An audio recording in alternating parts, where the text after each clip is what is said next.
नमस्कार दोस्तों, एक बार फिर हमारे YouTube channel Narayan classes English में आपका स्वागत है। हम पढ़ रहे हैं हिंदी वर्णमाला, जिसमें वर्ण विचार, स्वर और व्यंजनों के बारे में हमने पढ़ा। आज वर्ण विचार भाग जो तीसरा है, उसमें जो उच्चारण स्थान है व्यंजन वर्णों का, उसके बारे में अध्ययन करेंगे। तो सबसे पहले वर्णों का हमारा टॉपिक है वर्णों का उच्चारण स्थान। वर्णों का उच्चारण स्थान से हमें चित्र के माध्यम से समझेंगे। तो मुख्य रूप से 5 मुख्य जो उच्चारण स्थान है वो है 5। कौन कौन से देखो, सबसे पहले होता है ये हमारा भाग होता है कंठ। कंठ के बाद में जो ये भाग है इसको कहते हैं तालु। फिर तालु के बाद में ये दांतों के पास में मुर्दा या फिर मसूड़ा। अगला भाग है दंत और लास्ट है इसमें मुख्य ओष्ठ। हम कोई वर्ड या हम कोई शब्द बोलते हैं तो इनके माध्यम से हम उसका उच्चारण करते हैं, यानी मन के अंदर जो भाव या फिर जो विचार है वो किसके माध्यम से हमारे मुख से बाहर निकलते हैं, इन 5 द्वारा। अब इसको अलग अलग तरीके से समझे। अभी इसको उच्चारण स्थान, उच्चारण ध्वनि, तो हमें इसकी सारणी के रूप में लिखते हैं, क्रम संख्या लिखते हैं सबसे पहले। इसके बाद में उच्चारण स्थान,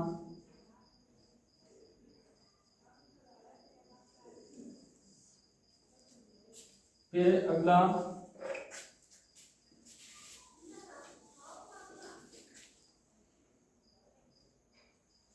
उच्चारण वर्ण,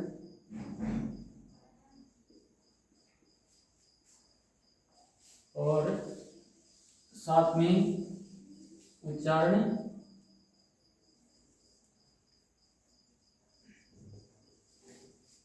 ध्वनि।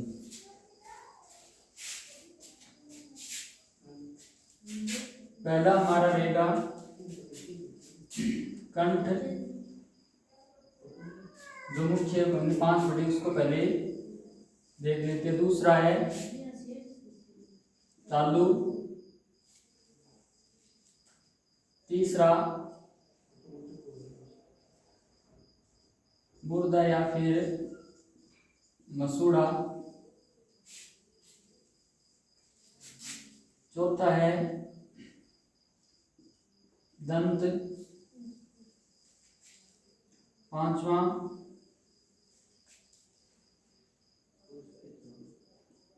ओष्ठ। पहले हम इन 5 को देख लेते हैं। तो कंठ में सबसे पहले स्वरों को रखते हैं। कौन कौन से आएंगे? ए, आ और विसर्ग।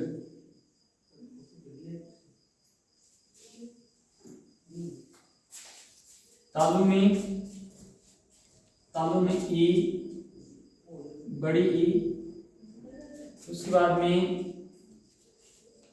मसूड़ा या मुर्दा में री। दंत में कोई स्वर नहीं, और ओष्ठ में है उ, बड़ा उ। अब व्यंजनों की बात करते हैं।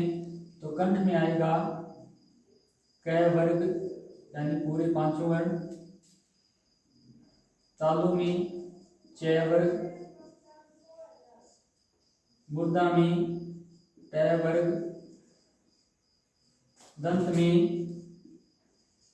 च वर्ग, और ओष्ठ में प वर्ग। आगे अंतस्थ व्यंजन किन किन में है देखो। कंठ को छोड़कर तालु में ये, फिर मुर्दा में रे, दंत में ल, वह को एक बार छोड़ देते हैं, फिर उससे व्यंजन में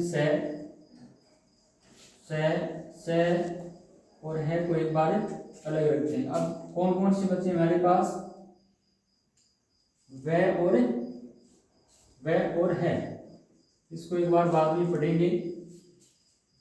तो कंठ का उच्चारण ध्वनि की बात करें तो कंठे, कंठ से कंठे, तालु, तालवे, मूर्धा या मुस्कुड़ा से मूर्धन्य, दंत से दंते और ओष्ठ से ओष्ठे। ये हमारे मुख्य 5 भाग हो गए। अब अगला जो हमारे स्वर बचे कौन कौन से, ए, आई, ओ, औ। 6 नंबर और 7 नंबर। इसमें ए आई है वो 1 और 2 यानी कंठ और तालु, इसको जब मिलाएंगे तो ए आई का उच्चारण स्थान ज्ञात हो जाएगा और उच्चारण ध्वनि कंठ तालवे। फिर 1 नंबर और 5 नंबर, इसको मिलाएंगे तो कंठ ओष्ठ, ओ औ का उच्चारण स्थान उच्चारण ध्वनि कंठ ओष्ठे। हमारे पास स्वर है वो सभी आ गए। अब व्यंजन 2 मुख्य तौर पर बचे हैं, इसको हम ऊपर पढ़ते हैं। कौन कौन सी, व और है, साथ में अलग से नासिक के व्यंजन भी होंगे। तो सबसे पहले यहाँ लिखते हैं व को, और एक हमारे पास बचा है। इसके अलावा हमारे पास कौन सा उच्चारण स्थान, यहाँ व और है, ये अनुनासिक, फिर न, ये न और मैं, इसको भी देख लेते हैं कौन कौन से किस भाग में आते हैं। क्रम संख्या 8, 9 और 10। उच्चारण स्थान इसका रहेगा दंत और ओष्ठ, इसको कहेंगे उच्चारण ध्वनि दंतोष्ठ्य। इसको स्वर-तंत्र उच्चारण ध्वनि हो जाएगी अली जीवा। नासिका उच्चारण ध्वनि है नासिक्य। तो ये जो है उच्चारण स्थान वर्णों का, उसके बारे में हमने पढ़ा। ये 10 मुख्य तौर पर अलग अलग भागों में बांटे गए हैं। अगला टॉपिक हमारा, इसमें अगला पॉइंट है वो है मात्रा, यानी वर्ण। अगला टॉपिक है हमारा यानी अगला पॉइंट मात्रा। स्वरों की मात्रा कितनी होती है उसके बारे में हम अध्ययन करेंगे। इसमें देखेंगे कौन कौन सी है। स्वरों में मात्रा की संख्या कितनी होती है, 11। लेकिन स्वरों में मात्रा की संख्या 11, लेकिन दृश्य रूप से मात्रा की संख्या कितनी होगी, 10। क्योंकि जो ए स्वर है उसकी मात्रा नहीं होती, यानी संकेत के रूप में ए की मात्रा नहीं होती, अर्थात हम ए की मात्रा को संकेत के रूप में नहीं दर्शा सकते। अब मात्रा कौन कौन सी है देखो, ए, आ, ई, बड़ी ई, उ, बड़ा उ, ए, आई, ओ, औ, ये हमारे, और एक तो हो गया री। इसमें कोई मात्रा नहीं, इसमें ये मात्राएं आ की, ये छोटी, इसमें बड़ी, वो छोटा, बड़ा हो, ए, आई, ओ और औ और री की मात्रा। टोटल कितनी है? 1 2 3 4 5 6 7 8 9 10, यानी दृश्य रूप से यानी संकेत के रूप में हमारी कितनी है? 10। लेकिन इसको मात्रा नहीं, ये कौन सा स्वर है? उदासीन स्वर, उदासीन स्वर, अर्थात इसके संकेत के रूप में मात्रा नहीं दिखा सकते। अब मात्रा की कैसे पहचान? जैसे कोई शब्द है या यानी एक शब्द है, उसमें कितने वर्ण है? देखो कमल, इसका विच्छेद करते हैं तो क आधा प्लस ए, मैं आधा प्लस ए, ले आधा प्लस में है। अगर गिनती करें जब तो ये कितने वर्ण है? 2 4 6। लेकिन हमेशा एक चीज का ध्यान रखना, अगर किसी शब्द के पीछे या अंतिम वर्ण में ए की ध्वनि हो तो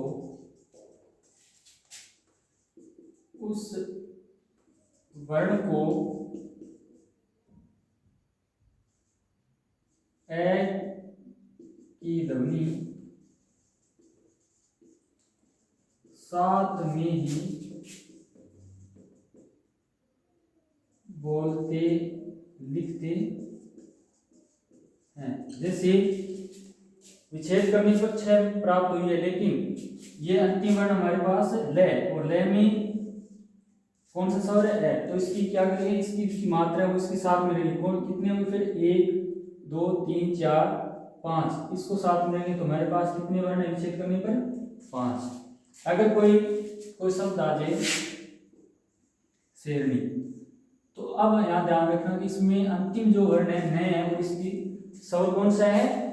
बड़ी, तो इसको फिर अलग अलग ही गिनेंगे। तो इसमें कुल कितने होंगे? से आधा, ए, रे आधा, ए प्लस में न आधा और बड़ी, तो टोटल कितनी? 1 2 3 4 5 6, इसमें 6।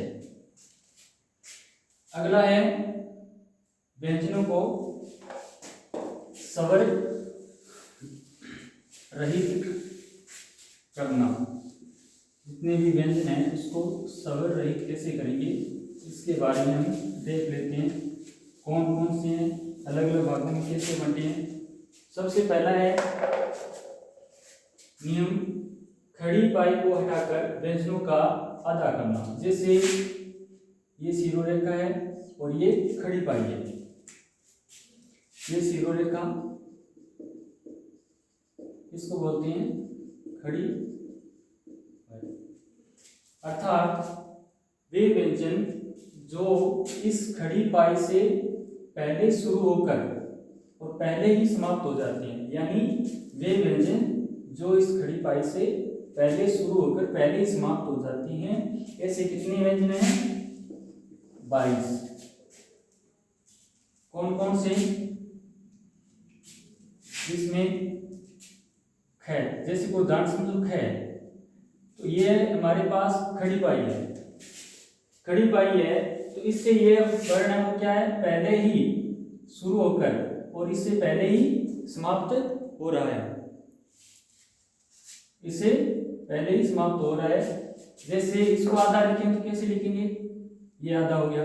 अगर गै को लिखेंगे तो ये खड़ी पाई से पहले समाप्त करना, स्वर रहित करना है, यानी इससे स्वर हटाना है या आधा लिखना है, तो इसको क्या करेंगे? इसको हटा देंगे, तो ये आधा हो गया।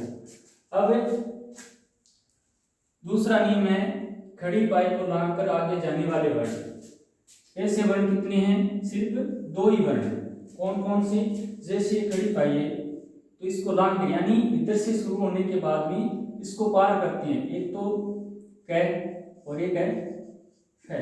ये दो वर्ण है सिर्फ जो इस खड़ी पाई को लांग कर आगे जाते हैं। अब इससे संबंधित कुछ देखो, दो बातें वो ध्यान में रखने वाली। अगर कोई नाम आ जाए मुक्त, यहाँ पर क्या है, कै आता है, लेकिन अगला जो वर्ण है वो समान नहीं, दूसरा है, तो इन दोनों वर्णों को क्या बोलेंगे, संयुक्त अक्षर कह सकते हैं। अगर इसकी बात करें मुफ्त, तो इसको भी संयुक्त अक्षर कहेंगे। लेकिन अगर कोई शब्द आ जाए जैसे मक्का, यानी दोनों वर्ण क्या है, समान है, लेकिन पहले वाला छोटा बड़ा, यानी कहने की बात है कि दोनों वर्ण अगर समान हुए तब इस वर्णों को क्या कहेंगे, द्वित्व वर्ण। यानी अगर कोई शब्द में पहला और दूसरा वर्ण छोटा और बड़ा यानी समान हुए तो उसको क्या कहेंगे, द्वित्व वर्ण। अरे अलग अलग हो तो फिर उससे क्या कहेंगे, संयुक्त अक्षर या वर्ण। तीसरा इसका नियम है गोल वर्ण। कौन कौन से है ये देखते हैं, कौन कौन से गोल नियम। हमारे पास कुल 24 वर्ण हमने देख लिए, 22 और 2 24। अब गोल वर्णों में देखो, गोल वर्णों में देखो कौन कौन से बचे, यानी गोल वर्ण पहले लिख लेते हैं, हमें पता चल जाएगा। कै ख ग ग न च छ ज ज य ट ठ ड न त थ ज द और न। प फ ब ब म य र ल और व से और है। ये हमारे पास कुल वर्ण हो गए। अब इससे संबंधित इससे हम समझेंगे, पहला हमने कौन सा देखा था, खड़ी पाई से आगे जा रहा है, तो ये कौन सा हो गया हमारा, इसमें जो खड़ी पाई लांग कर जाते हैं, और एक है ये दो वर्ण कै और है। इसमें 22 कौन कौन से देखो, ख ग और 3, तो इसमें फिर ये पूरे पूरे इसमें ये नहीं है, ठीक है, 6 नहीं है, तो इसमें देखो हम अलग अलग करते हैं। पहला कौन सा बनता, पहले जो वर्ग में उसमें न, दूसरे में 6, फिर तीसरे में ट, ये गोल वर्ण इसमें शामिल है, फिर ठ ड ड, फिर इसमें ड न, ये नहीं है, फिर पै ये भी नहीं है, रे और से है। कितने, 1 2 3 4 5 6 7 8, तो गोल वर्ण कितने हो गए, 9। टोटल हमारे पास 33 वर्ण हो गए। अब इसके अलावा गोल वर्ण यानी ये जो नीचे से जो ऐसे गोलाई घूम रही है इसी कारण से गोल वर्ण कहते हैं। चौथा है रे का रेफ वर्ण, अर्थात रे को अलग अलग कितने भागों में लिख सकते हैं या कितने भागों में बांट सकते हैं, किस तरह लिखेंगे इसको देख लेते हैं एक बार। कौन सा, देखो रे को पहला नियम, रे का पहला पूर्ण रूप से अगर लिखते हैं, ये क्या है, स्वर सहित, यानी पूर्ण। रे पूरा है तो स्वर सहित होगा अपने आप ही, रे पूरा तो स्वर सहित। दूसरा इसमें एक रे वो इस तरह हम लिखते हैं, खड़ी पाई उसके नीचे, ये भी स्वर सहित माना जाएगा। जैसे को नाम है प्रकाश, तो यहाँ पर रे क्या है, पूरा है, क्या आता है। तीसरा जैसे को नाम है उसके नीचे इस तरह लगता है, या ऐसे समझिए ये ट है, ये दोनों रे नहीं है, क्योंकि ये जो है ये तो रे है, और जो ये बाद वाला जो चिन्ह है इसको क्या बोलते हैं, हल चिन्ह। हल चिन्ह अर्थात जैसे ये ट, टै के नीचे जब रे ये इस तरह चिन्ह लगाएंगे तो ये तो रे है, लेकिन यहाँ पर जो टै है वो क्या हो गया आधा, इसका मतलब रे क्या हो गया पूर्ण। तो इसको भी क्या देंगे स्वर सहित। और अगला है चौथा, जैसे रे है वो क्या करते हैं ऊपर लगाते हैं, इसमें बाकी सभी में क्या है स्वर सहित, अर्थात रे है वो क्या है पूर्ण, इसमें क्या है रे वो क्या है आधा, यानी स्वर रहित है, अर्थात रे आधा। जैसे कोई शब्द है कर, तो ये ऊपर जो रे लगा इसे ये क्या हो गया आधा, तो यानी रे वो 4 भागों में अलग अलग लिख सकते हैं। तो हमने आज देखा वर्णों का उच्चारण स्थान, यानी स्वर और व्यंजन अलग अलग भागों में उच्चारण स्थान बांटा, यानी उसकी ध्वनियों के बारे में पढ़ा। दूसरा है मात्रा कितनी होती है, 10 और 11 दोनों तरह से होती है।